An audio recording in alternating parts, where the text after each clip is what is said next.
عايز اقول لك وبامانه انا بعتبرك خيانه، لا اي حد تعيش معاه انت لا مش زينا، انت نار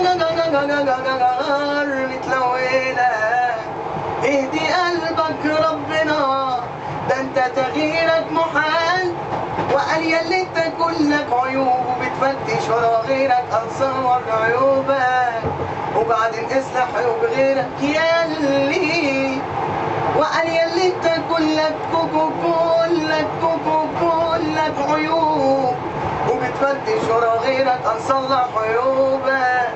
وبعدين اصلح عيوب غيرك، معكش راس مال وبتتاجر بمال غيرك، بتوصف دوا الناس اما مش عارف دوا نفسك، وحب جارك يا صاحبي لو في وقت الشغل بنفسك، واللي ما ترضاهوش على نفسك ما ترضاهوش على غيرك، ياللي كتبت الالف والبكتب لي كمان بهتان، انا ابن عز واصول بس الزمن بهدال، ياللي كتبت الالف والب اكتب لي كمان بهدال، انا ابن عز واصول بس الزمن بهدال، يا هل ترى يا زمن ودت صحابي فين؟ علي الطلاق استاذ رجيل عليه. انا كنت بصرف عليهم بالمية والميتين، عايش الرجال غندرة ياللي قال يا شارب الكاس ويا الناس، صحصح وكن صاحي اوعى الشيطان يغويك، صحصح وكن صاحي يا شارب الكاس ويا الناس، صحصح وكن صاحي اوعى الشيطان يغويك، صحصح وكن صاحي، قال لو كل الناس دي نايمة، قال لو كل الناس دي نايمة في رب العباد، رب العباد صاحي، والعشق اصله بلا بس الحب منه فيه، في يوم ميلاد الحبيب النبي قال يا دايته شوفيه، كشفت عن هدايته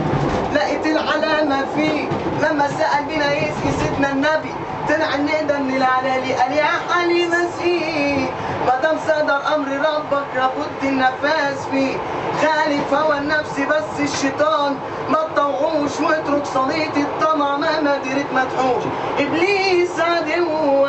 في ساعة الشر ما تطوعوش، يا ما ناس راحوا على باب سيدنا النبي ولا نشافوش، اخدوا التجارة شطارة عمي ببصائرهم وساعة الامضاء ما استنوش، مسكين ياللي شبابك راح ولا دركتوش، مسكين ياللي شبابك رجع ولا دركتوش، الشدة تاخدوا الحبيب والكبر ما تركتوش، فطرت رمضان عمدا ليه ولا صمتوش، حتى فرد الكريم يلوم ليه ما صلتوش، ياللي دخلت الحيمة اوعى تكون مغشوش، الجنة حرير سندوسي ابيض كده مفروش.